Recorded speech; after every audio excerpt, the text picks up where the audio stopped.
ରାତି ପାହିଲେ ଜାତୀୟ ଉଠା ଦୋକାନୀ ଦିବସ ହେବ, ସମାବେଶ ହେବ, ରାଲି, ସମସ୍ତେ ପ୍ରସ୍ତୁତ।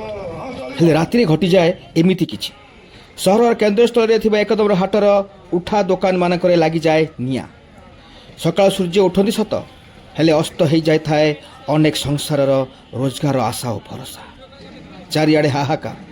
ଆଗକୁ ସରସ୍ୱତୀ ପୂଜା ବୋଲି ମା'ଙ୍କ ମୂର୍ତ୍ତି ସହ ଅନେକ ପୂଜା ସାମଗ୍ରୀ ଧାର ଉଦ୍ଧାର କରି ବ୍ୟବସାୟ ଆଣିଥାନ୍ତି। ବେପାର ହେଲେ ସୁଧ ସହ ସବୁ ଫେରେଇ 2 ପଇସା ଲାଭ କରି ପରିବାର ମୁହଁରେ ହସ ଫୁଟେଇବେ। ହେଲେ ନିୟତିର ଇଏ କି ଛଳନା! ସବୁ ଜଳିପୋଡ଼ି ଛାରଖାର ହେଇଗଲା।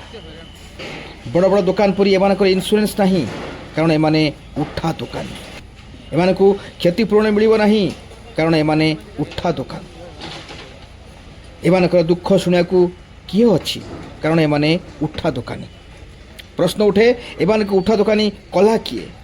ଯେତେବେଳେ ରାସ୍ତା କଡ଼ରେ ଦୋକାନଟିଏ ହୁଏ, ପ୍ରଶାସନ ଥାଏ କେଉଁଠି? ଏମାନଙ୍କୁ ବାରଣ କରେନି କାହିଁକି? ପ୍ରଶାସନର ନିଦ ଭାଙ୍ଗେନି କାହିଁକି? BMC ଅଧିକାରୀମାନଙ୍କୁ କିଛି ହାତଗୁଞ୍ଜା ଦେଇପାରିଲେ ବୋଧେ ଜରି ପାଲଢଙ୍କା ଦୋକାନଟି କ୍ରମେ ଟିଣ ଓ ଆଜବେଷ୍ଟସ୍ ରୂପ ନିଏ। ବ୍ୟବସାୟୀଙ୍କ ସ୍ୱପ୍ନ ଏବେ କୁଢ଼ କୁଢ଼ ଅବର୍ଜନା।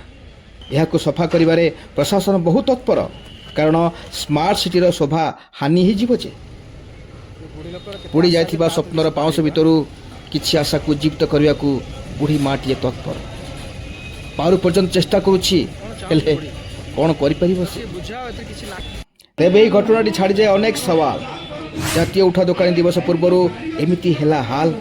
ଏହା ସଂଯୋଗ ମାତ୍ର ନା କାହାର ଭିତିରି ଚାଲ?